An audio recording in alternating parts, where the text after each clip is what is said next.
વિશ્વની એકમાત્ર નદી પાવન સલીલામાં નર્મદાની પરિક્રમા કરવામાં આવે છે, ત્યારે નર્મદા પરિક્રમાનું શાસ્ત્રોમાં અનેરું મહત્વ આલેખવામાં આવ્યું છે.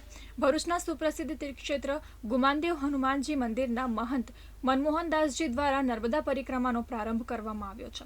વિશ્વ કલ્યાણની ભાવના અને ગૌહત્યા બંધ થાય તેવી ઉદ્દેશ્ય સાથે નર્મદા પરિક્રમાનો પ્રારંભ કરાયો છે. પરિક્રમાના પ્રારંભ પૂર્વે મોટી સંખ્યામાં ભાવિક ભક્તોએ તેમના આશીર્વાદ ગ્રહણ કર્યા હતા અને સાથે શોભાયાત્રાનું પણ આયોજન કર્યું હતું, જેમાં મોટી સંખ્યામાં ભાવિક ભક્તો જોડાયા હતા.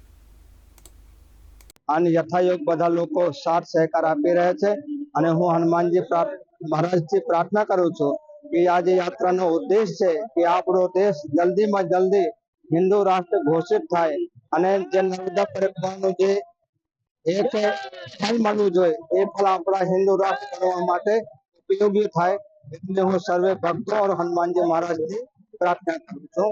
જય શ્રી રામ, જય શ્રી રામ.